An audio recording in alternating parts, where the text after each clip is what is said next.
السلام علیکم ورحمۃ اللہ وبرکاتہ۔ نحمده ونصلی علی رسولہ الکریم، اما بعد فاعوذ باللہ من الشیطان الرجیم، بسم اللہ الرحمن الرحیم۔ رب اشرح لی صدری ویسر لی امری واحلل عقدۃ من لسانی یفقہوا قولی۔ وَإِذَا سَأَلَكَ عِبَادِي عَنِّي فَإِنِّي قَرِيبٌ أُجِيبُ دَعْوَةَ الدَّاعِ إِذَا دَعَانِ فَلْيَسْتَجِيبُوا لِي وَلْيُؤْمِنُوا بِي لَعَلَّهُمْ يَرْشُدُونَ۔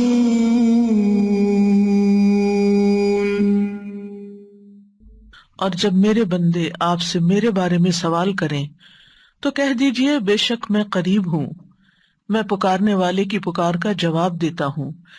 جب بھی وہ مجھے پکارے تو ان کو چاہیے کہ وہ میرا حکم مانیں اور مجھ پر ایمان رکھیں تاکہ وہ ہدایت پائیں۔ رسول اللہ صلی اللہ علیہ وسلم سے بعض صحابہ کرام نے عرض کیا، کیا ہمارا رب قریب ہے کہ ہم اس سے سرگوشی کے انداز میں مناجات کریں، یا وہ ہم سے دور ہے کہ ہم اسے پکاریں، یعنی بلند آواز سے پکاریں؟ اس سوال کے جواب میں یہ آیت نازل ہوئی، وَإِذَا سَأَلَكَ عِبَادِي عَنِّي فَإِنِّي قَرِيبٌ، اور جب تجھ سے میرے بندے میرے بارے میں پوچھیں تو آپ ان کو بتا دیں کہ میں قریب ہوں۔ اس آیت میں اللہ سبحانہ وتعالیٰ نے عبادی کہہ کر اپنے بندوں پر خاص رحمت ظاہر کی ہے، اور پھر اپنے قریب ہونے کا ذکر کر کے دعا کرنے کی ترغیب دی ہے۔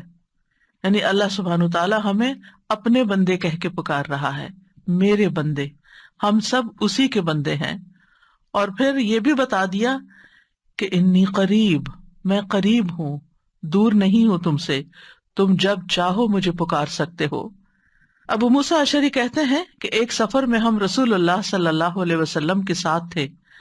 جب ہم کسی وادی میں اترتے تو لا الہ الا اللہ اور اللہ اکبر کہتے اور ہماری آوازیں بلند ہو جاتی، تو نبی صلی اللہ علیہ وسلم نے فرمایا، اے لوگو اپنی جانوں پر رحم کرو، کیونکہ تم کسی بہرے یا غائب کو نہیں پکار رہے، وہ تو تمہارے ساتھ ہی ہے، بے شک وہ سننے والا اور تم سے بہت قریب ہے۔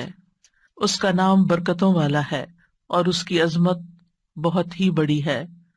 تو اللہ سبحانہ وتعالیٰ قریب ہے، اس کو ہم چاہیں تو دل ہی دل میں پکاریں، سرگوشیوں کے انداز میں پکاریں یا اونچی آواز میں پکاریں، وہ ہر حال میں سنتا ہے، اور جب وہ سنتا ہے تو جواب بھی دیتا ہے اور ہماری دعائیں قبول بھی کرتا ہے۔ اس لیے ہمیں اس کو قریب محسوس کر کے اس سے دعائیں کرتے رہنا چاہیے۔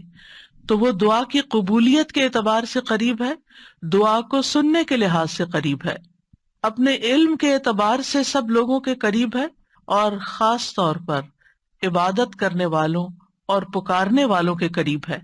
یعنی اس کا قرب دو طرح کا ہے، ایک عام قرب ہے جو سب کے لیے ہے، اور ایک خاص قرب ہے جو اس کے خاص بندوں کے لیے ہے، اور وہ خاص بندے جو عبادت گزار ہیں، جو اس کا ذکر کرتے ہیں، جو اس کے شکر کرنے والے ہیں۔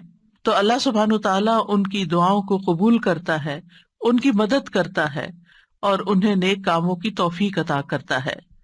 یہاں پر آپ دیکھ رہے ہیں کہ فَإِنِّي قریب کہہ کے بندے اور رب کے درمیان کوئی فاصلہ نہیں رکھا گیا اس اعتبار سے کہ کوئی اور واسطہ ہو۔ یہاں اللہ سبحانہ تعالیٰ نے جواب کو قل یا فقل کہہ کے نہیں فرمایا، جیسا کہ دوسری آیات میں آتا ہے۔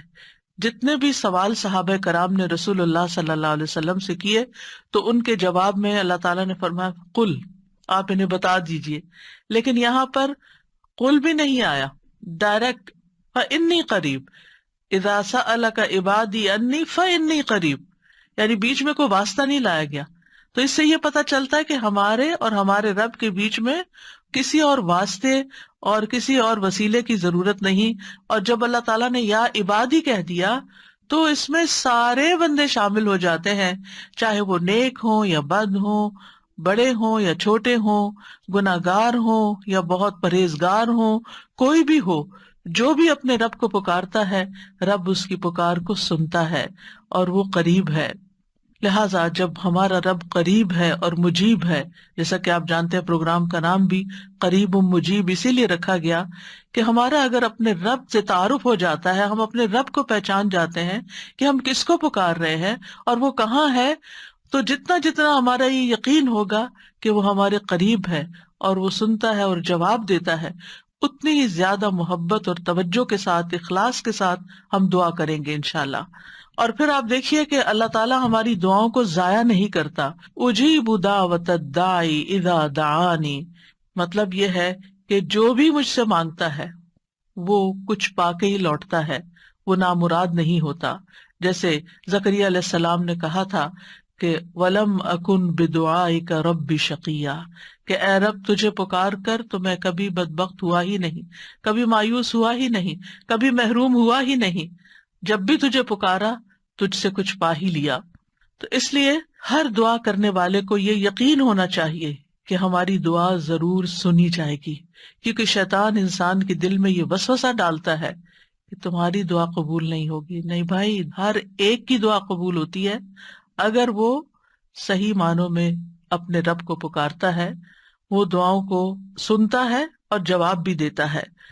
ضرورت اس بات کی ہے کہ ہم اپنے دل کو حاضر کر کے اللہ سے مانگیں، اخلاص کے ساتھ مانگیں، اور قبولیت کے جو اوقات ہیں یا جو علامات ہیں ان کو سامنے رکھتے ہوئے مانگیں۔ اور پھر ساتھ یہ بھی کہا گیا فَلْيَسْتَجِيبُوا لِي وَلْيُؤْمِنُوا بِي لَعَلَّهُمْ يَرْشُدُونَ، کہ انہیں چاہیے کہ وہ بھی میری بات مانیں، یعنی اگر یہ چاہتے ہیں کہ میں ان کی دعائیں قبول کروں تو پھر انہیں بھی چاہیے جب میں انہیں پکارتا ہوں، ایک تو یہ ہے نا کہ ہم اللہ تعالیٰ کو پکارتے ہیں، اور ایک اللہ تعالیٰ بھی ہمیں پکارتے ہیں۔ یعنی اللہ سبحانہ تعالیٰ کب پکارتے ہیں؟ ہر اذان میں پکار آتی ہے، حی علی الصلاح حی علی الفلاح، تو پھر ہم کیا کرتے ہیں؟ کیا واقعی ہم صلاح کی طرف جاتے ہیں یا نہیں؟ اسی طرح قرآن مجید میں بہت دفعہ یا ایھا الذین آمنوا کہہ کے ہمیں پکارا گیا ہے، اے لوگوں جو ایمان لائے ہو، یا ایھا الناس کہہ کے تمام انسانوں کو پکارا گیا ہے۔ تو کیا ہم انسان بھی اپنے رب کی پکار کو سنتے ہیں؟ کیا ہم بھی جواب دیتے ہیں؟ کیا ہم بھی اس کی طرف بڑھتے ہیں؟ اور پھر یہ کہ وَلْيُؤْمِنُوا بِي، چاہیے کہ وہ مجھ پر ایمان لائیں، چاہیے کہ وہ میری بات مانیں، لَعَلَّهُمْ يَرْشُدُونَ، شاید کہ وہ سیدھی راہ پا جائیں۔ رسول اللہ صلی اللہ علیہ وسلم نے فرمایا تم میں سے ہر ایک کی دعا قبول کی جاتی ہے جب تک کہ کوئی گناہ یا قطع رحمی کی دعا نہ کرے، بشرطے کہ جلدی بھی نہ کرے۔ پوچھا گیا یا رسول اللہ وہ جلدی کیا ہے؟ فرمایا یہ کہ کوئی یوں کہے کہ میں نے دعا کی اور میں نے دعا کی، یعنی دوبارہ کہ میں نے تو کئی بار دعا کی، بہت دعا کی، میری تو دعا قبول نہیں ہوتی، اور اس طرح وہ تھک ہار کر دعا کرنا چھوڑ دے۔ ایسا نہ کرے بلکہ دعا کرتا رہے، کیونکہ اس کی قبولیت کے مختلف طریقے ہیں۔ تو اللہ سبحانہ تعالی ہم سے قریب ہے۔ ایک اور آیت میں آتا ہے سورۃ ہود کی، وَإِلَىٰ ثَمُودَ أَخَاهُمْ صَالِحًا قَالَ يَا قَوْمِ اعْبُدُوا اللَّهَ مَا لَكُم مِّنْ إِلَٰهٍ غَيْرُهُ هُوَ أَنشَأَكُم مِّنَ الْأَرْضِ وَاسْتَعْمَرَكُم فِيهَا فَاسْتَغْفِرُوهُ ثُمَّ تُوبُوا إِلَيْهِ إِنَّ رَبِّي قَرِيبٌ مُّجِيبٌ۔ اور سمود کی طرف ان کے بھائی صالح کو بھیجا، اس نے کہا اے میری قوم، اللہ کی عبادت کرو، اس کے سوا تمہارا کوئی معبود نہیں، اسی نے تمہیں زمین سے پیدا کیا اور تمہیں اس میں آباد کیا، سو اس سے بخشش مانگو، پھر اس کی طرف پلٹ آؤ، یقیناً میرا رب قریب ہے، قبول کرنے والا ہے۔ ان ربی قریب مجیب۔ یہاں قوم سمود کی بات کی جا رہی ہے۔ یہ لوگ مدائن کے علاقے میں رہتے تھے جو تبوک اور مدینہ منورہ کے درمیان واقع تھا۔ صالح علیہ السلام نے اپنی قوم کو ایک طرف اللہ سبحانہ تعالیٰ کی عبادت کی دعوت دی، توحید کی دعوت دی کہ صرف وہی تمہارا معبود ہے جس نے تمہیں پیدا کیا، جس نے تمہیں زمین میں آباد کیا، لہٰذا تم شرک سے اجتناب کرو، صرف اللہ کی طرف رجوع کرو۔ کیوں؟ اس لیے کہ وہ بہت قریب ہے، اپنے بندوں کی دعائیں سنتا ہے۔ تو آپ دیکھیے، جو آپ کے قریب ہو اور جو آپ کی بات بھی سنتا ہو، تو کیا آپ نہیں چاہیں گے کہ آپ اس کے قریب ہوں؟ یہاں پر آپ دیکھیے کہ دعا کرنے سے پہلے دو چیزوں کی بات ہے استغفار اور توبہ کی، کہ اس سے استغفار کرو اور توبہ کرو تو تمہاری دعائیں قبول ہوں گی۔ توبہ کا مطلب یہ ہے کہ گناہوں سے کنارہ کشی اختیار کرو اور اس بات کا پکا وعدہ کرو کہ آئندہ گناہ نہیں کرو گے۔ اور استغفار کا مطلب ہوتا ہے بخشش طلب کرنا کہ اللہ ہمیں معاف کر دے، ہمارے گناہوں پہ پردہ ڈال دے۔ اور توبہ اور استغفار دونوں ہم معنی بھی ہیں۔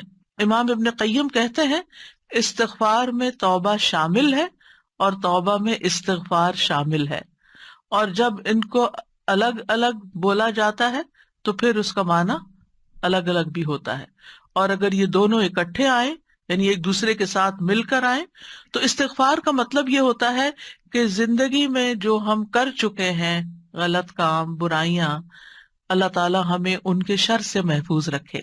اور توبہ کا مطلب یہ ہے کہ ہم آئندہ گناہ میں پڑنے کے شر سے آپ کی مدد چاہتے ہیں، حفاظت چاہتے ہیں۔ اور توبہ اس پختہ ارادہ کو بھی کہتے ہیں کہ دوبارہ گناہ نہیں کریں گے، آئندہ یہ نہیں کریں گے۔ تو ان ربی قریب مجیب، میرا رب یقیناً قریب ہے، مجیب ہے۔ اور یہاں قریب قرب سے شفقت اور اکرام کے معنوں میں، یعنی رب بہت شفیق اور مہربان ہے، بہت کریم ہے۔ اور اس کا اپوزٹ ہوتا ہے بعید، دور۔ اور بہت کا لفظ سختی کے لیے بولا جاتا ہے کہ وہ جو شفیق نہ ہو، سخت ہو، کرخت ہو، اور پھر یہ کہ کچھ نہ دے، تو ایسا نہیں ہے ہمارا رب۔ ہمارا رب قریب ہے، مہربان ہے، اور اس کے ساتھ ساتھ یہ کہ وہ اپنے بندوں کا اکرام کرتا ہے اور انہیں سیدھے رستے پر چلاتا ہے، ان کی رہنمائی کرتا ہے، ان کی ضروریات پوری کرتا ہے، ان کی حفاظت کرتا ہے، ان کو مدد دیتا ہے، ان کی مشکلات دور کرتا ہے۔ لہٰذا ہمیں اپنے رب کو قریب پاتے ہوئے، اور قربت کا ایک احساس ہوتا ہے۔ قریب ہونے کا مطلب یہ نہیں کہ اللہ سبحانہ وتعالیٰ کسی نعوذ باللہ فزیکل فارم میں ہمارے ساتھ بیٹھے ہوئے ہیں یا ہمارے دل میں بیٹھے ہوئے ہیں، یہ مطلب نہیں ہے قریب کا۔ قربت ایک احساس کا نام ہے۔ آپ نے دیکھا ہوگا بہت سے لوگ دور ہوتے ہوئے آپ کے دل کے قریب ہوتے ہیں، اور کئی لوگ آپ کے ساتھ رہتے ہوئے، آپ کے ساتھ بیٹھے ہوئے، آپ کے ساتھ زندگی گزارتے ہوئے بھی آپ سے دور ہوتے ہیں۔ تو اللہ سبحانہ وتعالی کا قرب محسوس کرنے کی چیز ہے، اس طرح کہ وہ سنتا ہے۔ اللہ سبحانہ وتعالی سنتا ہے، السمیع ہے، اللہ تعالیٰ دیکھتا ہے، البصیر ہے، اللطیف ہے، الخبیر ہے، وہ ہمارے دلوں کے راز بھی جانتا ہے۔ تو اس سے بڑھ کے قریب کون ہوگا جو شہرک سے بھی زیادہ قریب ہے، اور جو ہمارے دل میں خیال اٹھ کر جو ہمارے دماغ تک جاتا ہے اس سے پہلے کہ دماغ تک جائے وہ بیچ میں حائل ہوتا ہے، اور وہ جان لیتا ہے کہ بندہ کیا سوچ رہا ہے۔ نہ صرف یہ کہ وہ یہ جانتا ہے کہ اس وقت کیا کر رہے ہیں ہم، وہ یہ بھی جانتا ہے ہم پاسٹ میں کیا کر چکے ہیں، اور وہ یہ بھی جانتا ہے کہ ہم فیوچر میں کیا کچھ کرنے والے ہیں۔ کوئی اور ہے ایسا جو اتنا زیادہ ہمیں جانتا ہو؟ کیا وہ ہماری ضروریات کو نہیں جانتا ہوگا؟ کیا وہ ہمارے دکھ کو نہیں جانتا؟ کیا وہ ہماری پریشانیوں کو نہیں جانتا؟ کیا وہ ہماری زندگی کے مقاصد کو نہیں جانتا؟ کیا وہ ہماری کوششوں کو نہیں جانتا؟ کیا وہ ہماری عبادتوں کو نہیں جانتا؟ وہ خوب جانتا ہے، وہ سب کچھ جانتا ہے۔ تو جو جانتا ہے اس سے مانگے بنسبت اس کے کہ جو جانتا بھی نہیں ہے، اور ہم اس سے توقعات لگا کے بیٹھے رہیں کہ یہ ہمارے لیے کچھ کریں گے۔ عام طور پر ہم جب کسی مشکل کا شکار ہوتے ہیں تو پھر بندوں کی طرف دیکھتے ہیں، نہیں، جو اپنے رب کو قریب پاتے ہیں وہ اپنے رب ہی کی طرف دیکھتے ہیں اور رب ہی کی طرف پلٹ پلٹ کر جاتے ہیں۔ اور تابہ یتوبو کا مطلب پلٹ پلٹ کر جانا بھی ہے، کہ واپس پلٹتے ہیں کہ اللہ تعالیٰ اگر ہماری کسی بات سے آپ ناراض ہو گئے ہیں یا ہم سے خفا ہیں تو ہم تیری ہی طرف پلٹتے ہیں۔ اعوذ بک منک، تجھ سے ڈر کے پھر تیرے ہی پاس پناہ لیتے ہیں، اپنے گناہوں کے شر سے بچنے کے لیے، اپنی سیئات سے بچنے کے لیے۔ تو اس لیے تھرو آؤٹ جو ہمارا انشاءاللہ پروگرام ہوگا، اس میں آپ یہ دو لفظ بس پکے کر لیں، وہ قریب ہے، وہ مجیب ہے، وہ بہت قریب ہے، اور وہ جواب بھی دیتا ہے، وہ دعائیں قبول بھی کرتا ہے۔ اس لیے اس رمضان میں خوب خوب دعائیں کرنی ہے۔ اور ویسے بھی آپ دیکھیں کہ دعا افضل ترین عبادت ہے، الدعاء مخ العبادہ، عبادت کا جوہر ہے، عبادت کی ٹاپ پر ہے۔ تو رمضان کا مہینہ عبادت کے لیے، لہٰذا اس عبادت میں دعاؤں کا ایک خاص حصہ ہونا چاہیے۔ دعا ہے کیا؟ دعا کا لفظ عربی زبان میں دال عین واو سے مل کر بنا ہے. دعا یدعو دعاء و دعوتن، یہ دو مصدر ہیں اس سے. اور دعا کا لفظی معنی ہوتا ہے کسی کو آواز اور کلام کے ساتھ مائل کرنا، پکارنا، یعنی آواز بھی دینا، اس سے بات بھی کرنا اور اس کو اپنی طرف متوجہ کرنا. ایک ہوتا ہے کسی سے بات کرنا لیکن اس میں مقصد یہ نہیں ہوتا کہ میری طرف متوجہ ہو. مثلا میں آپ سے بات کر رہی ہوں اس وقت، تو مجھے آپ سے یہ ایکسپیکٹیشن نہیں کہ آپ میری طرف متوجہ ہو کہ میری کوئی مدد کریں. لیکن دعا میں جب انسان پکارتا ہے تو اس کا مطلب ہوتا ہے کہ دوسرا متوجہ ہو اور جس مقصد کے لیے اس کو پکارا جا رہا ہے وہ مقصد بھی پورا ہو جائے. عربی میں کہتے ہیں دعوت اللہ، میں نے اللہ کو پکارا، یعنی میں نے سوال کرتے ہوئے، اللہ تعالی کی طرف عاجزی کرتے ہوئے، جو خیر ہے اس کے پاس اس میں رغبت رکھی اور اس رغبت کو طلب کرنے کے لیے اس کو پکارا، یعنی اس رغبت کے ساتھ اس کو پکارا. قرآن مجید میں دعا کا لفظ مختلف معنوں میں استعمال ہوا ہے. نمبر 1، دعا بمعنی ندا، آواز دینے کے معنوں میں. دعا کا مطلب کیا؟ آواز دینا. جیسے سورۃ آل عمران میں آتا ہے فَقُلْ تَعَالَوْا نَدْعُ أَبْنَاءَنَا وَأَبْنَاءَكُمْ وَنِسَاءَنَا وَنِسَاءَكُمْ وَأَنفُسَنَا وَأَنفُسَكُمْ. تو آپ کہہ دیجئے کہ آؤ ہم اپنے اور تمہارے بیٹوں کو اور اپنی اور تمہاری عورتوں کو بلا لیں، پکار لیں، یعنی تم بھی ان کو بلا لو، ہم بھی بلا لیتے. تو بلانے کے معنوں میں استعمال ہوتا ہے.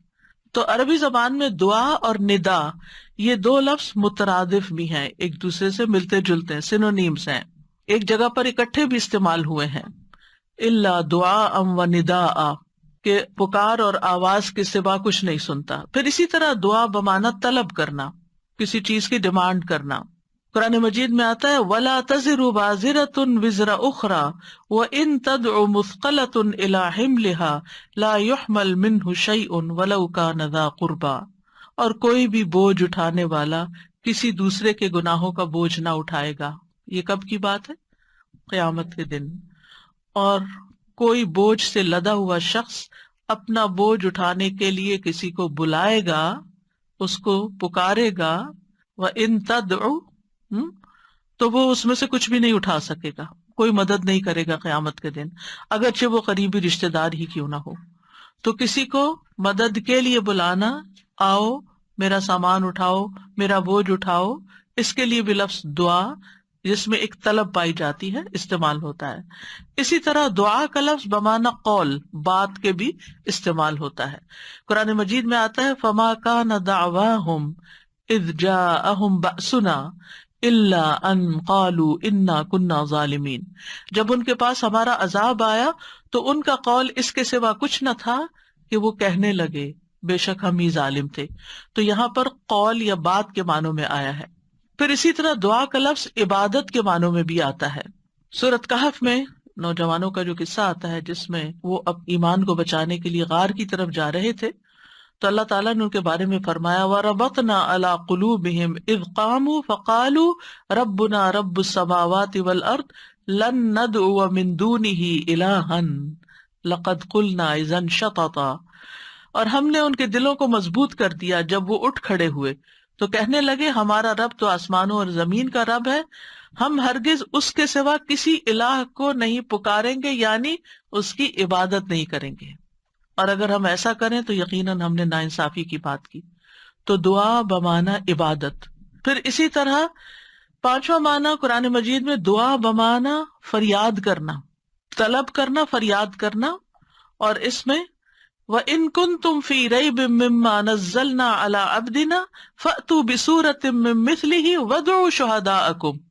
اگر تمہیں اس قرآن میں شک ہے جو ہم نے اپنے بندے پر نازل فرمایا تو اسی طرح کی ایک سورت تم بھی بنا لاؤ اور اللہ کے سوا اپنے گواہوں مددگاروں کو بھی بلا لو.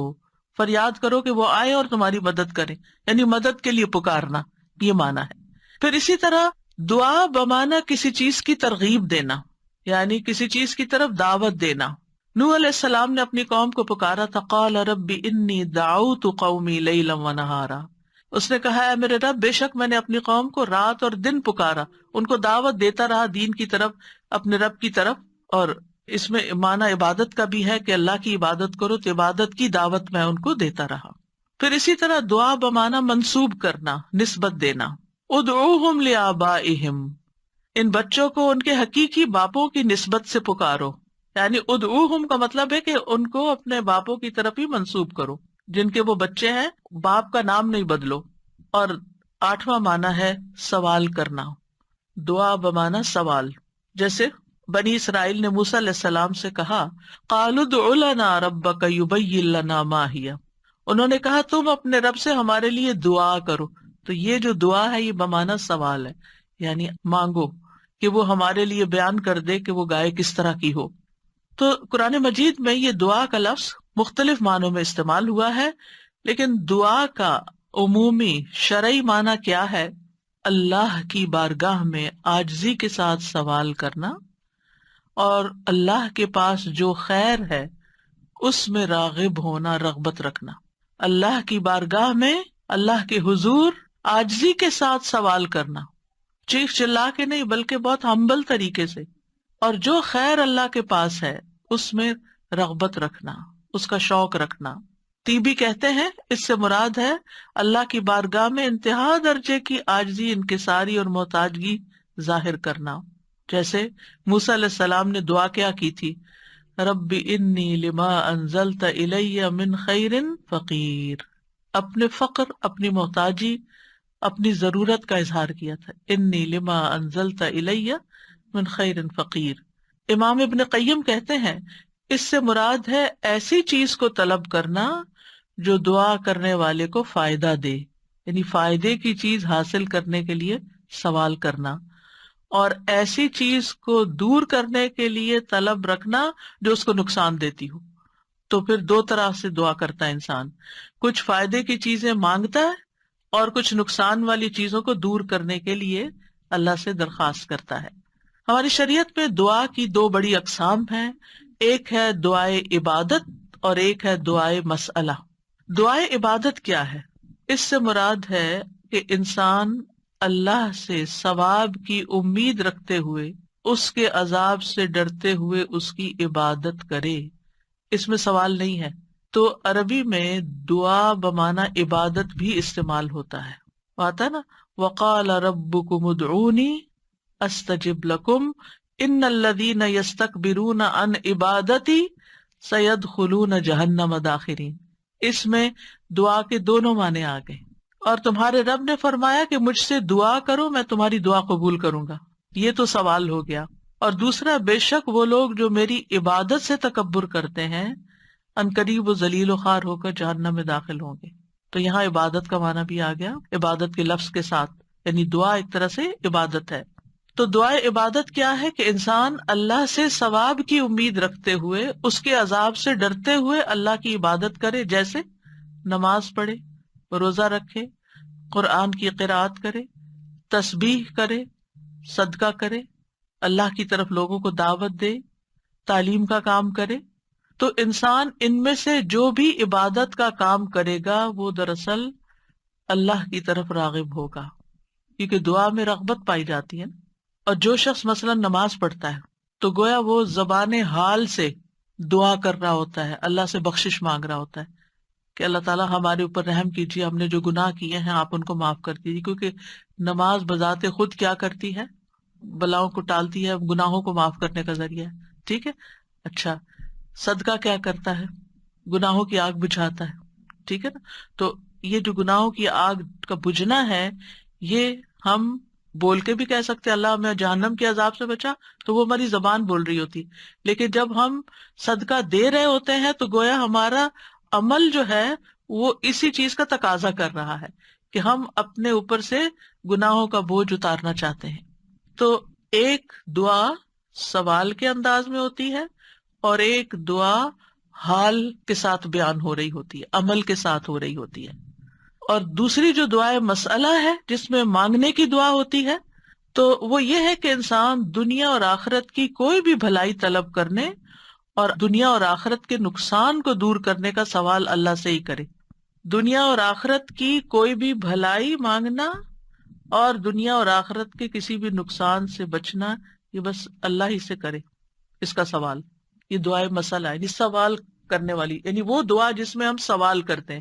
کن چیزوں کا سوال کرتے ہیں؟ دنیا اور آخرت دونوں، آخرت نہیں بھولنی. ربنا آتنا فی الدنیا حسنۃ وفی الآخرۃ حسنۃ وقنا عذاب النار.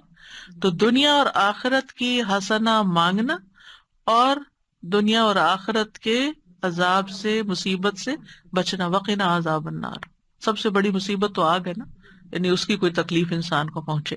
نبی صلی اللہ علیہ وسلم نے فرمایا دعا عبادت ہے. قال الدعاء هو العبادۃ قال ربکم ادعونی استجب لکم. تمہارے رب کا فرمان ہے میں پکارنے والے کی دعا قبول کرتا ہوں جب وہ مجھے پکارتا ہے. تو دعا جو ہے یہ عبادت کی اقسام میں سے سب سے عظیم قسم ہے. امام خطابی اپنی کتاب شأن الدعا میں کہتے ہیں، اس حدیث کی وضاحت کرتے ہوئے الدعاء هو العبادہ، وہ کہتے ہیں کہ دعا عبادت کا ایک بڑا حصہ ہے یا سب سے افضل عبادت ہے. جیسے کہ لوگ کہتے ہیں لوگ بنو تمیم ہیں اور مال اونٹ ہیں، یعنی لوگوں کو دیکھنا تو بنو تمیم کو دیکھو، مطلب سب لوگوں سے افضل ہیں. نبی صلی اللہ علیہ وسلم اسی سے تھے نا، اور ان کی تعداد بھی زیادہ تھی.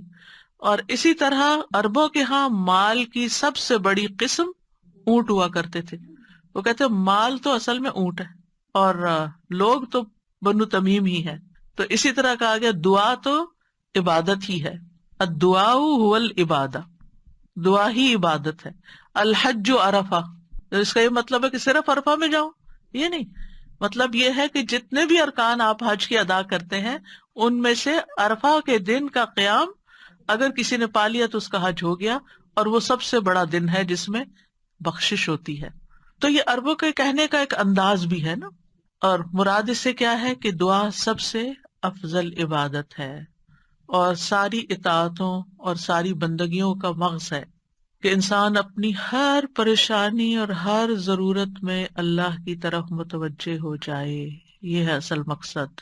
اگر کسی مشکل میں پڑ گیا ہے تو اس مشکل کے دور ہونے کے لیے بس اللہ ہی کی طرف رجوع کرے اور اسی کا انتظار کرے کہ وہی کاٹے گا. لوگوں سے توقعات ہٹا لے.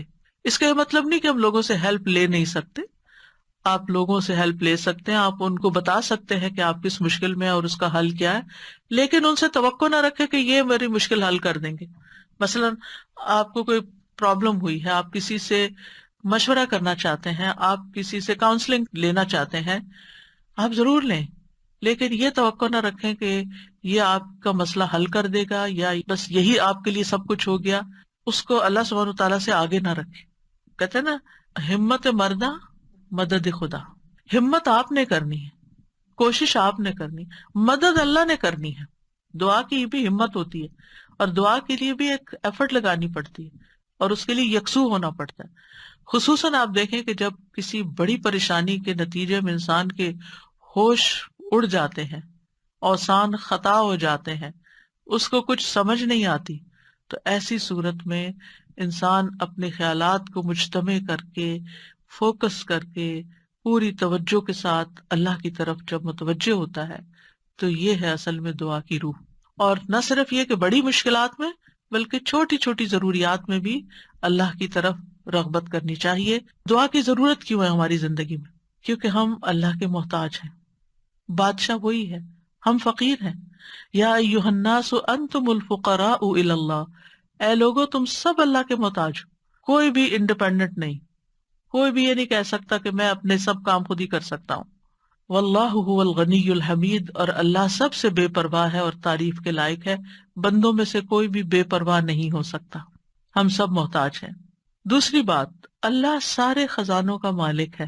وَإِن مِّن شَيْءٍ إِلَّا عِندَنَا خَزَائِنُهُ، کوئی چیز ایسی نہیں، وَإِن مِّن شَيْءٍ إِلَّا عِندَنَا خَزَائِنُهُ، کہ جس کے خزانے ہمارے پاس نہ ہوں. آپ کوئی چیز آرڈر کرنا چاہتے ہیں تو پتہ چلتا ہے وہ تو ہے ہی نہیں، ختم ہو گئی، اسٹاک ختم، آؤٹ آف اسٹاک. بڑی سے بڑی کمپنی، بڑے سے بڑے ریسورسز رکھنے والے انسانوں سے جب آپ مانگتے ہیں تو آپ دیکھیں کیا ہوتا ہے کہ انسان بعض اوقات وہ اوپر جا کے اتنی نیچے گرتے ہیں کہ پائی پائی کے محتاج ہو جاتے ہیں. ایسی مثالیں آپ نے بھی دیکھی ہوں گی، سنی بھی ہوں گی کہ کہاں ان کے پاس بہت کچھ تھا اور کہاں وہ زیرو پہ آ گئے. اللہ تعالیٰ ایسا نہیں ہے، ہمیشہ سے ہے اس کے پاس اور ہمیشہ رہے گا. ساری مخلوق اگر کسی میدان میں جمع ہو کر سب کچھ مانگے تو بھی اللہ تعالیٰ کے خزانوں میں اتنی کمی نہیں آتی جتنی ایک سوئی کو سمندر میں ڈبو کے نکالا جائے تو پانی جو سوئی کے ساتھ لگتا ہے اتنی بھی کمی نہیں ہوتی. وہ جتنا چاہے خرچ کرتا رہے، جتنا چاہے وہ بندوں کو دیتا رہے، پھر بھی اس کے ہاتھ بھرے رہتے ہیں، ان میں کوئی کمی نہیں ہوتی. ایک اور آیت میں آتا ہے سورۃ المنافقون میں وَلِلَّهِ خَزَائِنُ السَّمَاوَاتِ وَالْأَرْضِ، آسمانوں اور زمین کے خزانے اللہ کے پاس ہیں. پھر کیا کرنا چاہیے؟ اس کے پاس جانا چاہیے جس کے پاس کوئی خزانہ نہیں ہے، اس کے پاس جو سارے خزانوں کا مالک. مشکل یہ ہے کہ ہمارے مانگنے میں کمی ہوتی ہے، دیر ہوتی ہے. وہ سب کچھ دے سکتا ہے، سب کچھ ہے اس کے پاس، یو نیم اٹ. آپ گھر جا کے بیٹھیں، غور کریں، نماز کے بعد کسی اور خاموشی تنہائی کے وقت مجھے کیا چاہیے، مجھے کیا مسئلہ ہے، مجھے کیا پرابلم ہے، میری کیا پریشانی ہے، کیا اللہ کے پاس اس کا حل ہے؟ یقیناً ہے، وہ کر سکتا ہے، بالکل کر سکتا ہے. پر مجھے کیا کرنا چاہیے؟ اسی سے مانگنا چاہیے، اس سے گڑ گڑا کے مانگنا چاہیے، اس سے اپنی محتاجی اور اپنی بیچارگی کا اظہار کر کے مانگنا چاہیے. امن یجیب المضطر اذا دعاہ ویکشف السوء، اللہ تعالیٰ آپ سے پوچھتے ہیں کون ہے جو بے قرار کی، مضطر، بے قرار، بے چین انسان کی بات سنتا، اس کو جواب دیتا. امن یجیب المضطر اذا دعاہ، جب بھی وہ اس کو پکارتا ہے، ویکشف السوء، اور وہ تکلیف کو دور بھی کرتا ہے. ایسا نہیں کہ وہ صرف سن رہا ہے، اس نے وہ تکلیف دور بھی کر دینی ہے. اور آپ کہیں گے بس اتنی سی بات تھی، میں اس کو اتنا پہاڑ بنائے ہوئی تھی، اپنی زندگی کا بہت بڑا مسئلہ بنائے ہوئی تھی، اور اللہ تعالیٰ کے لیے بس اتنی سی بات تھی. میرے مانگنے میں کمی تھی، اس کے پاس نہیں کمی. ہماری دعا میں کمی ہے، ہمارے اخلاص میں کمی ہے، اس کے دینے میں کمی نہیں ہے. اس طرح پکارا کریں نا کہ اللہ تعالیٰ آپ تو دے کر کسی کمی کا شکار نہیں ہوتے، لیکن میری کمی پوری ہو جائے گی. پھر آپ دیکھیں ہر بھلائی دینے اور ہر تکلیف دور کرنے پہ قادر ہے. سورۃ الانعام میں آتا ہے وَإِن يَمْسَسْكَ اللَّهُ بِضُرٍّ فَلَا كَاشِفَ لَهُ إِلَّا هُوَ وَإِن يَمْسَسْكَ بِخَيْرٍ فَهُوَ عَلَى كُلِّ شَيْءٍ قَدِيرٌ، اگر اللہ تجھے کوئی تکلیف پہنچائے تو اس کے سوا کوئی دور کرنے والا نہیں، اور اگر وہ تجھے کوئی بھلائی پہنچائے تو وہ ہر چیز پر پوری طرح قادر ہے. وہ سب کچھ کر سکتا ہے، وہ قادر ہے. نہ آپ کی کوئی خیر اور بھلائی کو لے جا سکتا ہے، کیونکہ عام طور پہ ہم وہم کا شکار رہتے ہیں کہ اگر میری اس نعمت کا کسی کو پتہ چل گیا تو پھر کیا ہوگا، شاید وہ نظر ہی لگ جائے اور نعمت چھین ہی جائے. ہر وقت اس وہم کا شکار رہنا دراصل اپنے آپ کو ٹارچر کرنا ہے. نہیں، وَإِن يَمْسَسْكَ بِخَيْرٍ، اگر اللہ نے آپ کو کوئی خیر دی ہے، فَهُوَ عَلَى كُلِّ شَيْءٍ قَدِيرٌ، وہ ہر چیز پہ قادر ہے، وہ آئندہ بھی دیے رکھے گا. اس نے اس لیے تھوڑی دی ہے کہ بس ایک بندہ کوئی دیکھے اس چیز کو اور بس وہ واپس لے لے، وہ ایسا نہیں کرتا. ایک روایت میں آتا ہے کہ ایک شخص نے رسول اللہ صلی اللہ علیہ وسلم سے پوچھا، اے اللہ کے رسول، آپ کن چیزوں کی دعوت دیتے ہیں؟ یعنی آپ کی دعوت کیا ہے، آپ کیا بتاتے ہیں لوگوں کو، آپ کیا سکھاتے ہیں؟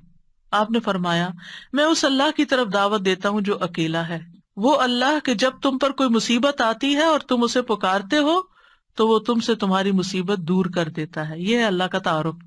جب آپ کے بچے آپ سے پوچھیں اللہ کون ہے تو آپ کیا بتاتے ہیں؟ یہ بڑے بڑے لفظ بولتے ہیں نا. یہ دیکھیں یہاں پر کیا بولا گیا، اتنے سمپل. آپ بچے کو کہہ سکتے ہیں اللہ وہ ہے جو تمہیں کھانا دیتا ہے، اللہ وہ ہے جو تمہیں فلاں چیز دیتا ہے، تمہیں ماما بابا دیے ہیں. جو جو بچے کی ضرورت ہوتی ہے ایج کے حساب سے آپ اس اعتبار سے بچے کو اللہ کا تعارف کرا سکتے ہیں، وہ ان چیزوں کے ساتھ جو نظر آتی ہیں اور جو اس کی پسند کی ہیں کہ وہ ہے اللہ. پھر آپ نے فرمایا کون ہے اللہ کہ جب تم کسی بیابان اور جنگل میں راستہ بھول جاؤ اور تم اس سے دعا کرو تو وہ تمہیں واپس پہنچا دیتا ہے. اور صرف جنگل بیابان نہیں، اب تو خیر GPS وغیرہ کی سہولت موجود ہے، اس کے باوجود بھول جاتے ہیں نا، اس کے باوجود غلط ٹرن لے لیتے ہیں، کبھی پہلے اور کبھی بعد میں. GPS فریز ہو جاتے ہیں، نیٹ چلا جاتا ہے، روڈ میپ ختم ہو جاتا ہے، کئی مسائل ہیں. تو کبھی بھی راستہ بھولیں تو ہم پہلی بات یہ سوچیں کہ اللہ سے دعا کرتے ہیں اللہ راستہ دکھا دے. راستہ بھولنے پر مجھے کبھی ٹینشن نہیں، میں ہمیشہ سوچتی ہوں اللہ پہنچا دے گا، ہو جائے گا، کوئی مسئلہ نہیں. اللہ کے تو علم میں ہے نا. میں تو کہتی ہوں کہ آپ کو پتا ہے نا کہاں ہے، بس وہاں لے جائیں. ہمیں نہیں پتا، آپ کو تو پتا ہے نا. تو جب آپ اللہ سے مانگتے ہیں، کبھی لاڈ پیار سے، کبھی اس کی کسی صفت کا واسطہ دے کر، کبھی اپنی عاجزی محتاجی ظاہر کر کے، تو وہ ضرور سنتا ہے. پھر فرمایا وہ ذات کہ جب تم قحط سالی میں مبتلا ہوتے ہو اور تم اس سے دعا کرتے ہو تو وہ تم پر پیداوار ظاہر کر دیتا ہے، یعنی تمہاری پیداوار اگا دیتا ہے زمین سے. یہ ہے اللہ، یہ اللہ کا تعارف. پھر آپ دیکھیے کہ ہم کیوں اللہ سے مانگے، کیونکہ زمین و آسمان کی ساری مخلوق اللہ ہی سے مانگتی ہے، تو ہم کیوں نہ مانگے. آپ غور کیجئے ذرا اس بات پر، یسألہ من فی السماوات والارض کل یوم ھو فی شأن، اسی سے مانگتا ہے جو کوئی آسمانوں اور زمین میں ہے، ہر دن وہ ایک نئی شان میں ہے، اسی سے مانگ رہا ہے. ہر کوئی جو آسمانوں اور زمین میں ہے، ہر کوئی. کون کون ہے آسمانوں اور زمین میں؟ آسمانوں میں فرشتے ہیں جن کو ہم جانتے ہیں، زمین پر انسان اور جنات ہیں، اس کے علاوہ جو اور مخلوقات ہیں، وہ ساری مخلوق اللہ سے مانگ رہی ہے. اگر ساری مخلوق اللہ سے مانگتے اور ہم کسی اور سے مانگنا شروع کر دیں، غیر اللہ سے مانگیں، تو کتنی حماقت والی بات ہے نا. اللہ نے عقل اسی لیے دی تھی کہ ہم اللہ ہی کو نہ پہچانے. تو اللہ سبحانہ وتعالیٰ سے سوال کرنے کے اعتبار سے 4 طرح کے لوگ ہیں. امام ابن تیمیہ کہتے ہیں پس تمام آسمانوں اور زمین کے لوگ اللہ سے سوال کرتے ہیں تو ان کے 4 درجات بن جاتے ہیں. پہلی قسم، کچھ وہ لوگ ہوتے ہیں جو نہ ہی اللہ کی عبادت کرتے ہیں نہ ہی اس سے مدد طلب کرتے ہیں، حالانکہ اللہ نے ان کو پیدا کیا، ان کو رزق دیا، ان کو عافیت دی. تو یہ کون ہے؟ نہ اللہ کی عبادت نہ ہی اس سے دعا، کچھ بھی نہیں، کوئی تعلق نہیں. دوسری قسم کے وہ لوگ ہوتے ہیں جو اللہ سے مدد طلب کرتے ہیں تو وہ ان کی مدد کر دیتا ہے، لیکن وہ اللہ کی عبادت نہیں کرتے، عبادت نہیں کرتے. ہاں جب کوئی مسئلہ پیش آتا ہے تو پھر کیا کرتے ہیں؟ پھر دعا کر لیتے ہیں. ایسے لوگ آپ نے دیکھے ہوں گے، نماز نہیں، روزہ نہیں، صدقہ خیرات کچھ نہیں، ہاں کوئی مشکل پیش آئے تو پھر اللہ سے دعا کرتے ہیں. تیسری قسم کے کچھ وہ لوگ ہوتے ہیں جو اللہ کی عبادت اور اطاعت طلب کرتے ہیں، لیکن نہ ہی اس سے مدد مانگتے نہ اس پہ توکل کرتے. نماز روزہ کر لیں گے، دعا نہیں کرتے، کہتے ہیں اللہ کو پتہ ہی ہے نا کیا چاہیے، اب مانگنا کس لیے. نہیں، اللہ تعالیٰ خود فرماتے وقال ربکم ادعونی، تمہارا رب کہتا ہے مجھ سے دعا کرو، تو کیوں نہ دعا کریں، ہمیں دعا کرنی ہے. چوتھی قسم کے وہ لوگ ہوتے ہیں جو اللہ کی عبادت بھی کرتے ہیں اور اس سے دعا بھی کرتے ہیں، اس سے مدد بھی طلب کرتے ہیں. تو اللہ تعالیٰ اپنی عبادت اور اطاعت پر ان کی مدد کرتا ہے، جیسے ہم کہتے ہیں ربی اعنی علی ذکرک و شکرک و حسن عبادتک، تو اللہ تعالیٰ مدد بھی فرماتا ہے.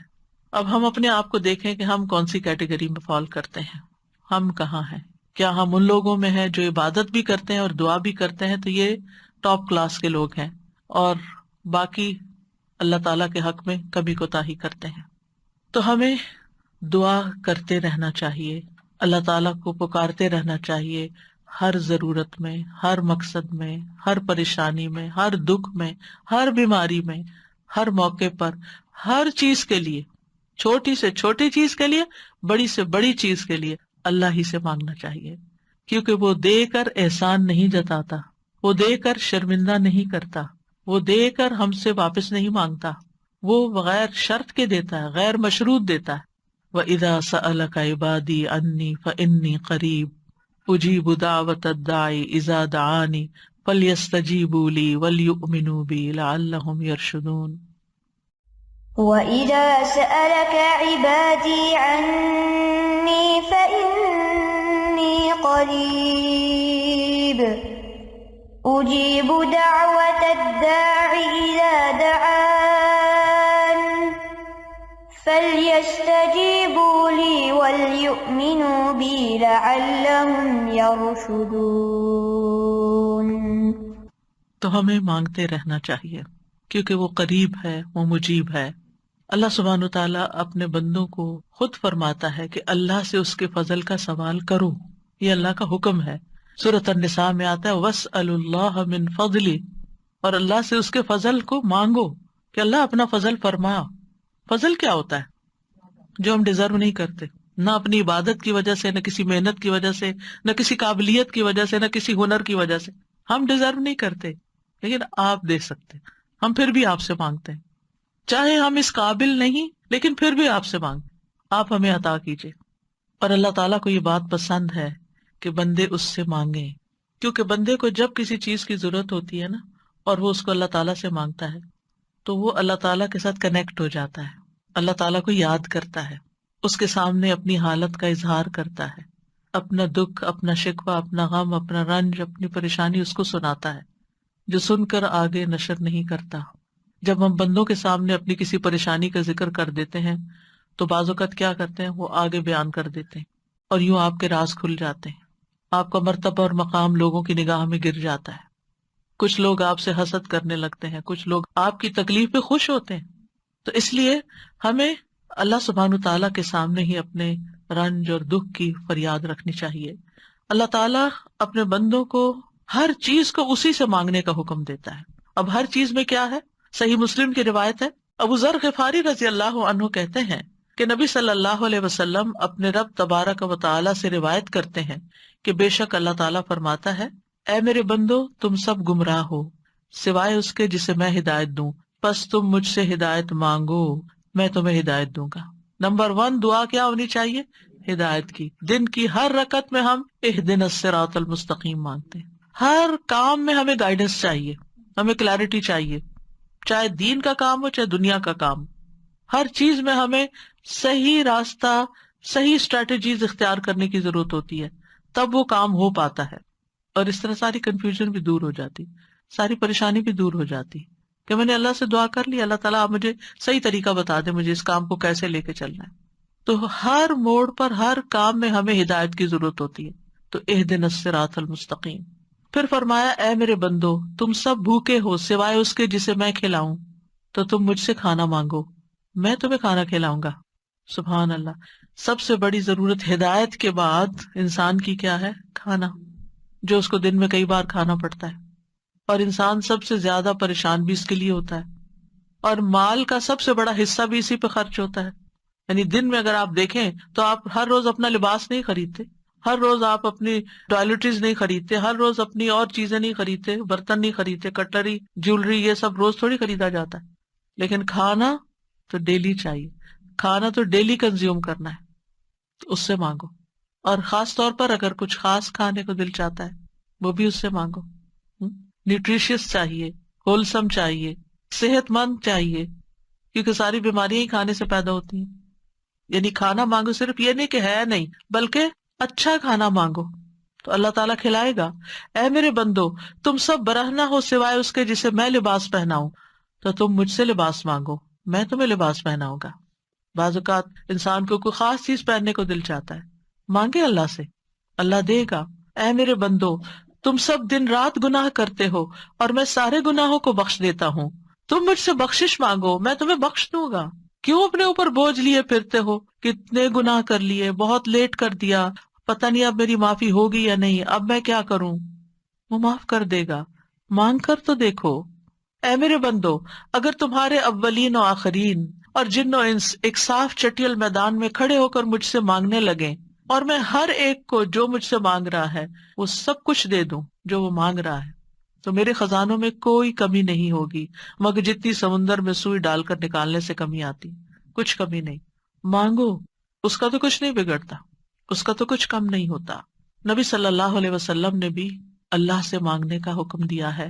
عبداللہ بن عباس کہتے ہیں ایک دن وہ رسول اللہ صلی اللہ علیہ وسلم کے پیچھے سوار تھے، تو رسول اللہ صلی اللہ علیہ وسلم نے ان سے فرمایا، اے لڑکے میں تجھے چند کلمات سکھا رہا ہوں، احفظ اللہ یحفظک، تم اللہ کے احکام کی حفاظت کرو اللہ تمہاری حفاظت کرے گا۔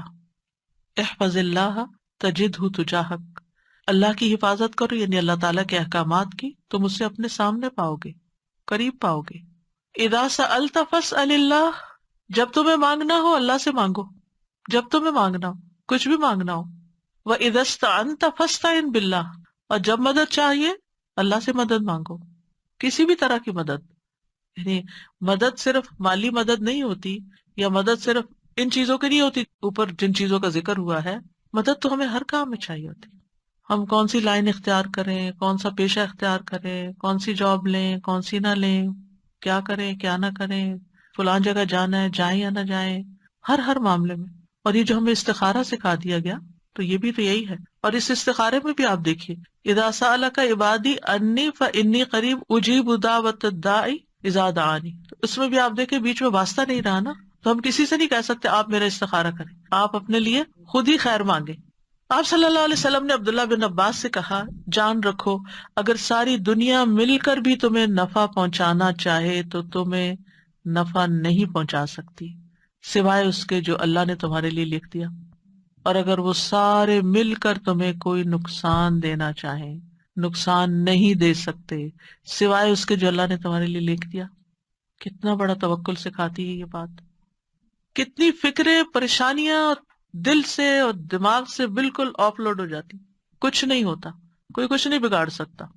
ہم ڈرتے رہتے ہیں نا، کبھی فیوچر سے ڈرتے ہیں، کبھی لوگوں سے ڈرتے ہیں، کبھی کسی بیماری سے ڈرتے ہیں، کبھی بھوک فقر و فاقہ سے ڈرتے ہیں، کبھی اپنے اولاد کے بارے میں ڈر رہے ہوتے ہیں، فکر کر رہے ہوتے ہیں ان کا کیا بنے گا، ان کے ایمان کا کیا ہوگا، ان کے کھانے پینے کا کیا ہوگا، ان کے رہنے کا کیا، یہی فکریں تو ہیں ہماری جن میں ہم ڈوبے رہتے ہیں۔ اللہ نے ہمیں صرف ان فکروں کے لیے تھوڑی بھیجا ہے، ہمیں تو اللہ نے اپنی عبادت کے لیے بھیجا تھا، اللہ نے ہمیں بڑے کام کرنے کے لیے بھیجا، ہم نے اپنے آپ کو چھوٹی چھوٹی چیزوں میں الجھا کر بیمار کر لیا اور انہی کے اندر ہی گھومتے رہے اور انہی کی فکر کرتے رہے اور انہی کے بوجھ تلے دبے رہے، جبکہ ہمیں تو کنتم خیر امت اخرجت للناس، تم بہترین امت ہو، تمہیں تو انسانیت کے لیے پیدا کیا گیا تھا، تمہیں تو اوروں کے لیے پیدا کیا گیا تھا کہ تم خود بھی ہدایت پر اور انہیں بھی اللہ کی طرف بلاؤ، اور تم صرف اپنی ہی ذات میں کھو گئے اور صرف اپنے ہی غم لے کر بیٹھ گئے اور صرف اپنی ہی پریشانیوں میں دن رات رہے۔ ان سب چیزوں کو تو اللہ کے حوالے کرنے کی ضرورت ہے، وہ ٹیک کیئر کرے گا۔ ان تنصروا اللہ ینصرکم، اگر تم اللہ کی مدد کرو گے اللہ تمہاری مدد کرے گا، اور وہ ضرور کرے گا۔ تم اوروں کی فکر کرو اللہ تمہاری کرے گا۔ تو اس لیے ہمارے کرنے کا کام کیا، احفظ اللہ یحفظ کا، حفاظت چاہیے، تم اللہ تعالیٰ کے احکامات کی حفاظت کرو، جو تمہیں کہا جا رہا ہے وہ پابندی سے کرو، باقی کام اللہ کا ہے۔ اور پھر احفظ اللہ تجدہ تجاہک، جب تم اللہ کے بن جاؤ گے نا تو پھر اللہ کو بہت قریب پاؤ گے۔ پھر آپ دیکھیے کہ اللہ کے نزدیک دعا سے زیادہ کوئی چیز معزز نہیں۔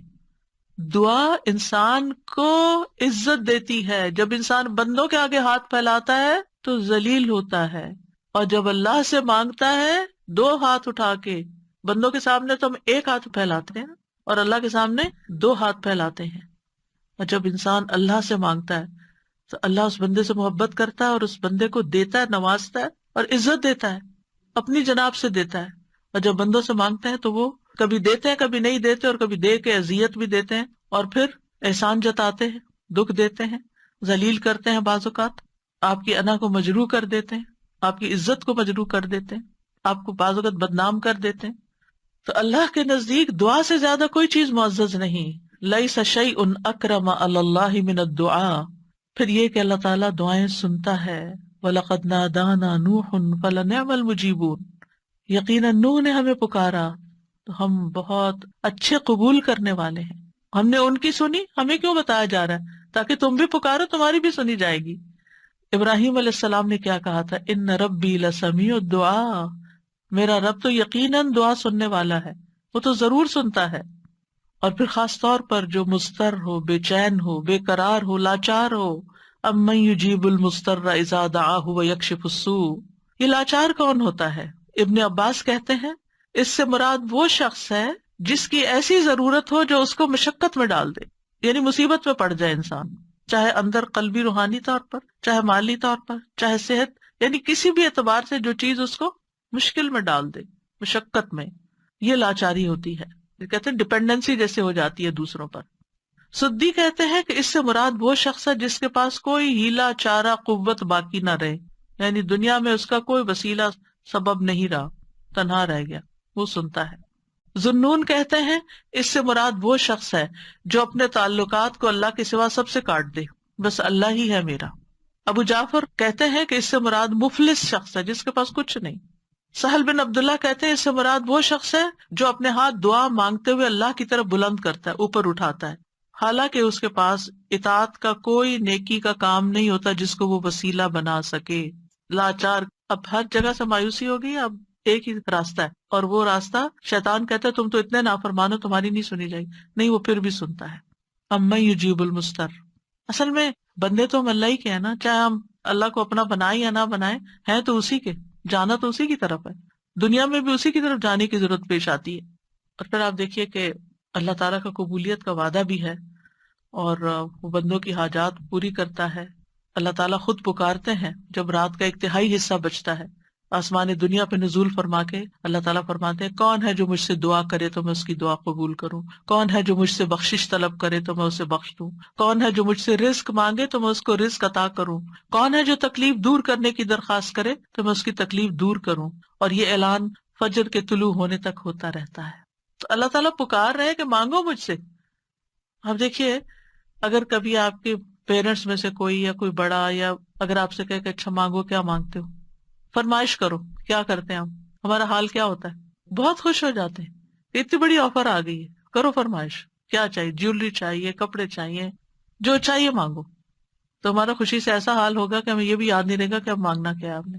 اللہ سبحانہ وتعالیٰ روز ہمیں پکارتے ہیں، کرو فرمائش، مانگو، کچھ مانگو، اور ہم مانگتے ہی نہیں۔ جاگ بھی جائے تو ہم مانگتے نہیں۔ مانگنے کی ضرورت ہے۔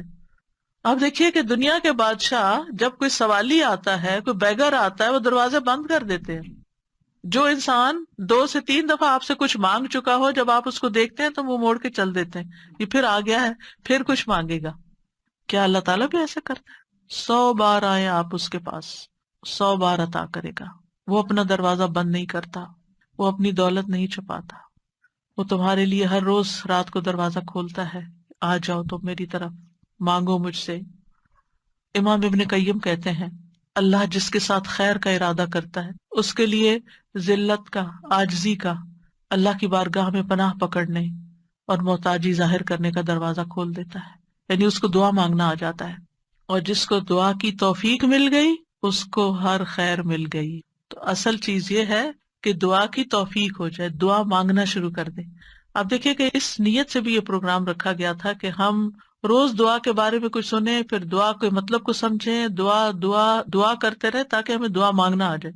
یعنی اس کا ہول سول گول ہے اس پروگرام کا، وہ یہ کہ ہمیں دعائیں مانگنا آ جائے، ہم دعاؤں کے شوقین ہو جائیں، دعا مانگنے سے محبت کرنے لگے، دعاؤں کے اوپر یقین کرنے لگے کہ اللہ تعالیٰ سنتا اور ضرور سنے گا، اور ہمارے سارے بوجھ اتر جائیں اور ہم سارے اپنے معاملات اپنے رب کے سپرد کر دیں، اور ہم دنیا میں بھی ایک اچھی زندگی بسر کریں اور آخرت میں بھی۔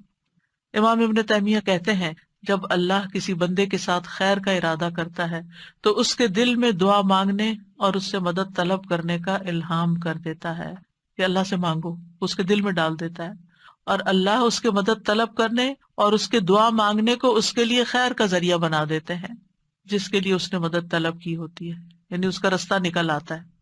تو دعا مانگنے کے فائدے کیا ہیں؟ دعا ہر حال میں انسان کو فائدہ دیتی ہے۔ نمبر 1، دعا مانگ رہے ہوتے تو آپ عبادت کر رہے ہوتے ہیں، یہ اجر الگ لکھا جاتا ہے۔ اللہ تعالیٰ کی پسند کا کام کر رہے ہوتے ہیں، اللہ تعالیٰ سے کنیکٹڈ ہوتے ہیں، اور پھر یا تو دعا فوراً قبول ہو جاتی ہے، جو مانگا وہ اسی وقت مل جاتا ہے، یا پھر یہ کہ کوئی ایسی مصیبت ٹل جاتی ہے جو آنے والی تھی اور آپ کی اس دعا کی وجہ سے وہ مصیبت چلی گئی۔ رسول اللہ صلی اللہ علیہ وسلم نے فرمایا دعا فائدہ دیتی ہے اس کے بارے میں بھی جو کچھ نازل ہو چکا ہے اور اس کے بارے میں بھی جو نہیں اترا، بس اللہ کے بندو تم پر دعا کرنا لازم ہے۔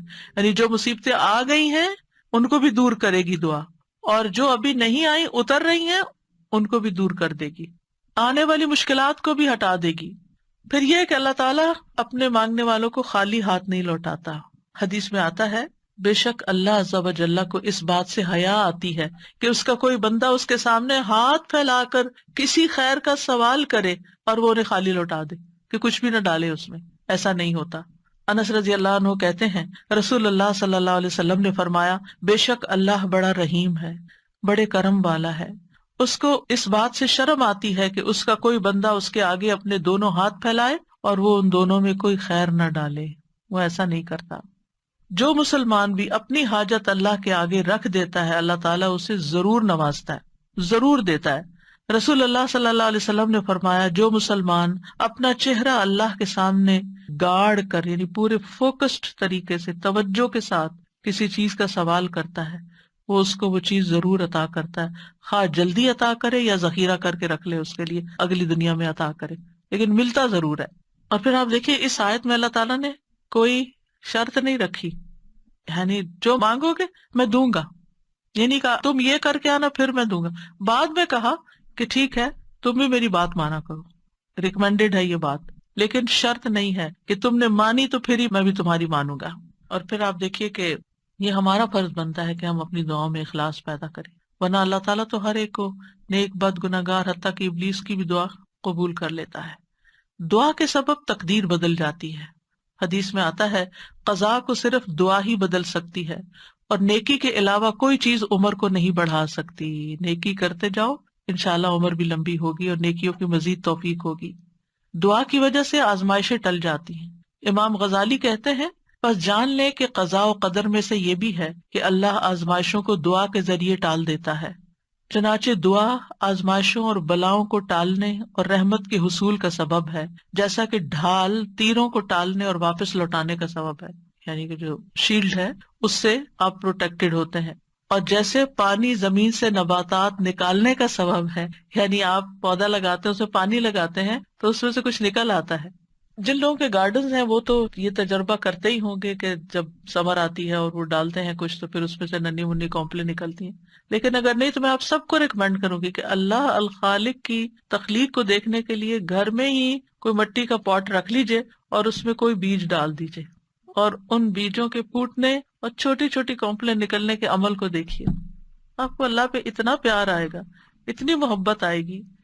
یہ اللہ کی تخلیق کی نشانیاں ہیں نا، اور اس سے اللہ کی پہچان ہوتی ہے، انسان اللہ کے قریب ہوتا ہے، اللہ کی قدرت نظر آتی ہے۔ تو اب امام غزالی کہتے ہیں کہ جیسے پانی زمین میں ڈالیں اور بیج سے کچھ نکلے گا، یہ پانی ڈالنا سبب ہے بیج پھوٹنے کا، ایسے ہی دعا سبب ہے خیر ملنے کا۔ مانگو تاکہ تمہیں ملے۔ بہت کچھ تو وہ ہمیں بن مانگے بھی دے رہا ہے، ہم نے وہ مانگا بھی نہیں ہوتا جو کچھ وہ ہمیں دیتا ہے، لیکن اس سے زیادہ اگر تم مانگو گے تو پھر والا وہ کیوں نہیں دے گا۔ اور پھر وہ کہتے ہیں کہ جیسے ڈھال تیر کو لوٹاتی ہے اور دونوں ایک دوسرے کی مدافعت کرتے ہیں، اسی طرح دعا اور آزمائش آپس میں زور آزمائی کرتے ہیں۔ آزمائش اوپر سے اتر رہی ہوتی ہے اور دعا نیچے سے چڑھتی ہے، اور بیچ میں جا کے وہ ان کی لڑائی ہوتی ہے۔ دعا کہتی ہے واپس چلو، اس بندے پہ نہیں آنا۔ تو اس لیے بہت ضروری ہے کہ ہم اللہ تعالیٰ سے مانگتے رہیں۔ اور آپ دیکھیں کتنی دعائیں ایسی ہیں جنہوں نے تاریخ کا رخ پھیر دیا، شر سے خیر کی طرف، بہتر سے بہترین کی طرف۔ ابراہیم علیہ السلام کی دعا کی مثال، انہوں نے مانگا تھا ربنا وابعث فیہم رسولا منہم یتلو علیہم آیاتک ویعلمہم الکتاب والحکمت ویزکیہم انک انت العزیز الحکیم۔ 2500 سال بعد دعا قبول ہوئی، محمد الرسول اللہ صلی اللہ علیہ وسلم دنیا میں تشریف لائے اور انسانی تاریخ کا دھارا بدل گیا۔ ابو امامہ کہتے ہیں میں نے کہا اللہ کے رسول صلی اللہ علیہ وسلم آپ کے اس کام کی ابتدا کیسے ہوئی، یعنی آپ نے یہ جو سب کچھ کیا ہے بگننگ کہاں سے تھی؟ کہا میرے باپ ابراہیم علیہ السلام کی دعا سے۔ آپ بھی اپنے بچوں کے لیے، نسلوں کے لیے، اپنے شاگردوں کے لیے دعائیں کیا کریں۔ معلوم نہیں ان میں سے کون آپ کی دعا کی وجہ سے کوئی ایسا خیر کا کام کر جائے جو آپ کے لیے بہترین صدقہ جاریہ بن جائے۔ تو دوسروں کے لیے دعائیں کرنے میں بخل سے کبھی کام نہ لیں۔ بعض اوقات کچھ کام ہم خود نہیں کر پاتے، نہ اس کے قابل ہوتے ہیں، نہ ہماری اتنی زندگی ہے، نہ اتنی سخت ہمت اور صلاحیت، لیکن ہم جب دوسروں کے لیے وہی دعائیں کرتے ہیں تو اللہ سبحانہ وتعالیٰ ان کے ذریعے وہ سارا ثواب اور خیر ہم تک واپس پہنچا دیتا ہے۔ ہم سب لوگ، انسان، باقی مخلوقات بھی نبی صلی اللہ علیہ وسلم کی آمد کی وجہ سے رحمت پاتے ہیں، آپ رحمت للعالمین ہیں، اور اس دعا کی وجہ سے دائمی خیر اور بھلائی پا رہے ہیں۔ پھر نوح علیہ السلام کی دعا، نوح علیہ السلام بہت مظلوم تھے، ان کی قوم دعوت دینے کی وجہ سے ان کو مارتی پیٹتی بھی تھی، پھر انہوں نے جب دعا کی تو وہ ان کی نجات کا ذریعہ بنی۔ عیسیٰ علیہ السلام کی دعا جو آخری زمانے میں ہوگی، جب طور میں آخری زمانے میں ایمان والے ان کے ساتھ محصور کر دیے جائیں گے، تو ان کی دعا کی وجہ سے مسلمانوں کے لیے فتح ہوگی، یاجوج ماجوج کی تباہی ہوگی۔ ابن قیم کہتے ہیں مصیبت کو ٹالنے میں اور اپنا مقصد حاصل کرنے میں دعا قوی ترین اسباب میں سے ایک سبب ہے، یہ تمام دوائیوں سے زیادہ مفید ہے۔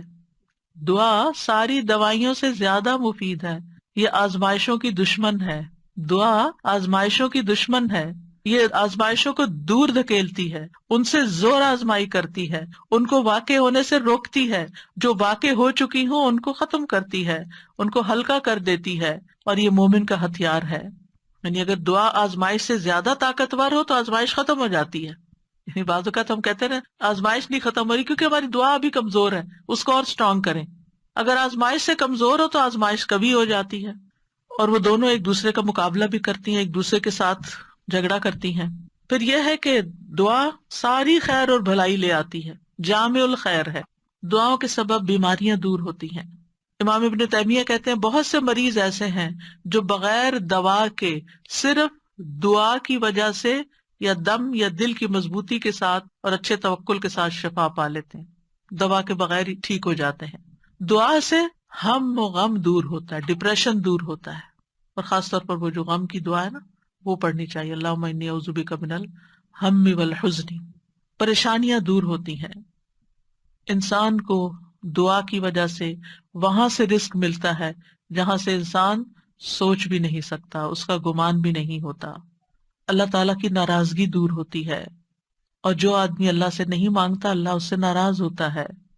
دعا سے بندے کو غیر اللہ کی محبت اور غلامی سے آزادی ملتی ہے، اللہ تعالیٰ کا قرب ملتا ہے، اور انسان کو مناجات کی لذت ملتی ہے. جب انسان اپنے رب سے باتیں کرتا ہے نا تو اس کی ایک اور ہی خوشی ہوتی ہے، اور انسان کو پھر وہ چیز ملنے سے زیادہ وہ دعا کرنے میں اور سرگوشیاں کرنے میں اور اللہ سے باتیں کرنے میں مزہ آنے لگتا ہے، گویا اس کو سب کچھ مل گیا. اور سلف صالحین اس بات کو بہت پسند کرتے تھے. ان میں سے ایک کہتے ہیں مجھے اللہ کی بارگاہ میں حاجت ہوتی ہے تو میں اس سے وہ حاجت مانگتا ہوں تو اللہ میرے لیے اپنے ساتھ مناجات کرنے، اپنی معرفت اور اپنے لیے عاجزی کرنے اور اس کے سامنے خوشامد کا دروازہ کھول دیتا ہے. تو ان چیزوں کے ہوتے ہوئے میں یہ پسند کرنے لگتا ہوں کہ اللہ تعالیٰ میری دعا پوری کرنے کو ڈیلے کر دے، مؤخر کر دے، تاکہ میں یہ دعا کرنے کا لطف اٹھاتا رہوں. تو اللہ سبحانہ تعالیٰ سے دعا ہے کہ اللہ تعالیٰ ہمیں دعا کا معنی اور مفہوم سمجھنے کی توفیق عطا فرمائے اور ہمیں اس کی اہمیت کا احساس دلا دے، اور ہم واقعی اس طرح دعا مانگیں جیسے دعا مانگنی چاہیے. اللہ تعالیٰ ہمیں آئندہ رمضان میں اور اس کے علاوہ بھی اس دعا کی عبادت سے فائدہ اٹھانے کی توفیق دے کہ ہم اپنے رب کے بن جائیں اور ہمارا رب ہم پر رحم فرما دے. السلام علیکم. اتنا خوبصورت لیکچر. میں سوچ رہی تھی کہ جیسے آپ نے کہا نا قریب اور مجیب، تو جب آپ نے کہا نا قریب تو میں سوچتی کہ ارسپیکٹو آف کہ ہماری دعا قبول ہو یا نہ ہو، جو ایک سینس آف کلوزنس اللہ سبحانہ تعالیٰ کے ساتھ فیل ہوتی ہے، دیٹ از ریئلی گریٹ. بالکل. تو ایک اور چیز میں نے یہ پوچھنی تھی کہ جیسے ہم کہتے ہیں نا کہ انسان اپنے لیے شر کو ایسے مانگتا ہے جیسے خیر مانگ رہا ہے، اور ہم ادھر سے یہ کریں کہ اللہ سبحانہ تعالیٰ ہماری دعا قبول ضرور کرتے ہیں، تو پھر جب ہم اس طرح کے کوئی مانگ رہے ہوتے ہیں تو پھر یہ ہوتا ہے کہ وہ قبول نہیں ہوگی دعا. وہ اللہ پہ چھوڑ دیتے ہیں نا ہم، جی پھر وہ ہمارے لیے جو چاہتا ہے کرتا ہے، اسی لیے وہ بعض دعائیں روک لیتا ہے. ہم سمجھتے ہیں ہمارے لیے خیر ہے، حالانکہ وہ شر ہوتا ہے. تو اللہ تعالیٰ اس کو قبول نہیں کرتے، روک دیتے، کیونکہ وہ ہمارے لیے ہم سے زیادہ ہم پر مہربان ہے. استاذ ایک اور جیسے حضرت زکریا نے اسنادا ربہ نداء خفیہ، تو وہ جو ندا ہے انہوں نے تو اللہ سے وہ مانگ رہے تھے نا چھپ کے چپکے چپکے، سرگوشیاں تو وہ پھر دل ہی دل میں. تو وہ پھر ندا وہ دعا کے سینس میں آئے گی، کیونکہ دعا میں آپ نے ڈیفینیشن بتائی نا کہ ہم اللہ سے مانگ رہے ہوتے ہیں. جی مناجات ان کو کہتے ہیں بیسیکلی، جو دل دل میں باتیں کرتے ہیں نا، سرگوشیاں کرتے ہیں اللہ تعالیٰ سے چپکے چپکے، لوگوں کے بعض اوقات بیچ میں ہوتے ہوئے، بعض اوقات تنہائی میں. تو یہ بھی دعا کی ایک قسم ہی ہے مناجات جو ہے. استاذہ آج کا لیکچر ایسا تھا جیسے ذہن سازی ہو گئی ہے دعا کے لیے، ہم تیار ہو گئے رمضان کے لیے، کیونکہ ہر انسان کے ساتھ جیسے شیطان اور نفس لگا ہوتا ہے، تو ایسا لگ رہا ہے سارے بادل چھٹ گئے ہیں اور ہمارا جو ہے وہ ذہن تیار ہو گیا ہے دعا کے لیے. تو جو ڈاؤٹس ہوتے ہیں یا جو وسوسے ہوتے ہیں وہ سارے ہٹ گئے، اور میرے خیال میں ساری امت کو جو بھی سن رہا ہے اس کو بہت فائدہ ہوگا، جس سے کہ پورے رمضان جو ہم دعا مانگیں گے اس میں اب ہمارے خدشات نہیں ہوں گے. اور ایک سوال یہ ہے یقین سے، اور ایک سوال یہ ہے کہ دعا میں ہم کس چیز کا واسطہ دے سکتے ہیں؟ جیسے بعض لوگ تو نیک اعمال کا. جزاک اللہ خیر. آج جو یہ بات آپ نے شیئر کی نا کہ وہ اپنی دولت نہیں چھپاتا، یہ اتنا اچھا لگا، کیونکہ ہر شخص اپنی دولت چھپا کے رکھتا ہے اور دوسرے کو شیئر نہیں کرنا چاہتا، نہ اس کے اکاؤنٹس، نہ اس کی کچھ چیز. لیکن اللہ تعالیٰ کی ہر چیز ہمارے سامنے کھلی ہے، لیکن ہماری دیکھے کنجوسی کے ہمارے ہاتھ بھی جو ہے وہ نہیں آگے بڑھتے پھیلانے کے لیے، اور ہم اس طرح مانگتے بھی نہیں، اور نہ ہم اللہ تعالیٰ کی وسعت کو پہچانتے ہیں. تو جزاکم اللہ خیر، آج جو آپ نے جس طرح بیان کیا اس سے اللہ تعالیٰ کی وسعت، اللہ کی بڑائی، اور اتنی بڑائی اور عظمت کے باوجود ہم اللہ تعالیٰ کو کتنے قریب پا سکتے ہیں اپنے. جزاک اللہ خیر. وآخر دعوانا ان الحمد للہ رب العالمین. سبحانک اللہم وبحمدک، اشہد ان لا الہ الا انت، استغفرک واتوب الیک. السلام علیکم ورحمۃ اللہ وبرکاتہ. السلام علیکم ورحمۃ اللہ وبرکاتہ. نحمده ونصلی علی رسولہ الکریم. اما بعد فاعوذ باللہ من الشیطان الرجیم. بسم اللہ الرحمن الرحیم. رب اشرح لی صدری ویسر لی امری واحلل عقدۃ من لسانی یفقہوا قولی. وَإِذَا سَأَلَكَ عِبَادِي عَنِّي فَإِنِّي قَرِيبٌ أُجِيبُ دَعْوَةَ الدَّاعِ إِذَا دَعَانِ فَلْيَسْتَجِيبُوا لِي وَلْيُؤْمِنُوا بِي لَعَلَّهُمْ يَرْشُدُونَ.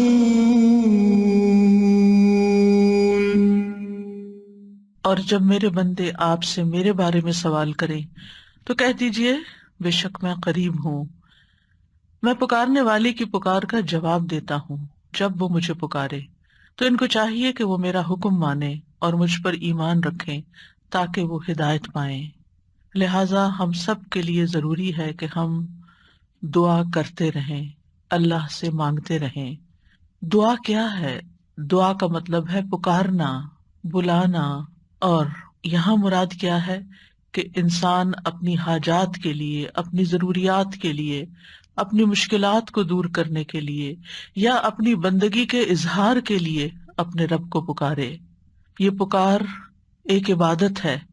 یہ صرف مدد مانگنا ہی نہیں، یہ عبادت کرنا ہے. اللہ رب العزت دیکھتا ہے، سنتا ہے. وہ یہ طاقت رکھتا ہے کہ جو چاہے کرے اور جب، جس وقت، جس کو جس چیز سے چاہے نواز دے. اس لیے اگر ہمارا یہ یقین ہے کہ ہمارا رب ایسا ہی ہے تو اس چیز سے ہمارے اندر دعا کا جذبہ اور زیادہ پیدا ہوگا.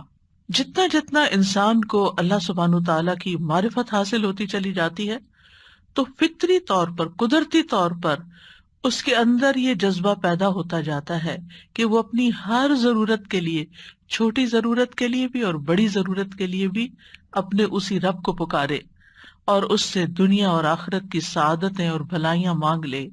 وہ اسی کو اپنا کارساز بنا لے، اسی کو اپنا مددگار سمجھے. اس لیے دعا کرتے رہنا چاہیے. دعا کا نہ کوئی خاص وقت مقرر ہے کہ اس وقت کا آپ انتظار کریں تو دعا کر سکتے ہیں. نہیں، آپ ہر وقت دعا کر سکتے ہیں. اور نہ ہی اس کے لیے کوئی خاص قسم کا عمل کرنے کی ضرورت ہے کہ وہ عمل کریں گے تو ہی دعا کر سکتے ہیں. نہیں، اور نہ ہی اس کے لیے کسی زبان کی پابندی ہے کہ صرف آپ عربی میں ہی دعا کر سکتے ہیں. آپ اردو میں، اپنی مدر ٹنگ میں، کسی بھی زبان میں آپ دعا کر سکتے ہیں. وہ دعا اللہ تعالیٰ تک پہنچتی ہے. وہ دعا کو سنتا ہے اور اپنی حکمت کے مطابق اس کی قبولیت کا فیصلہ کرتا ہے کہ کیا بندے کو یہی چیز دے دی جائے جو وہ مانگ رہا ہے، یا اس سے بہتر کوئی چیز دی جائے، یا پھر اس سے کوئی بلا ٹالی جائے، یا اس کے لیے آخرت میں ذخیرہ کر لیا جائے کیونکہ اس کے باقی اعمال اتنے نہیں ہیں کہ جن کی بنا پر یہ وہاں نجات پا سکے گا. تو اسے دنیا میں اس کی من پسند چیزیں دینے کی بجائے اس کے لیے آخرت میں اعمال کا ذخیرہ کر دیا جائے تاکہ اس کی آخرت میں نجات ہو سکے. لہذا ہم سب کو دعا کرتے رہنا چاہیے. دعا عظیم عبادت، شرف والی عبادت، وہ عبادت جس کو اللہ تعالیٰ پسند کرتا ہے، وہ عبادت کہ جسے چھوڑ دیا جائے تو اللہ تعالیٰ ناراض ہوتا ہے. دعا توحید کی بنیاد ہے.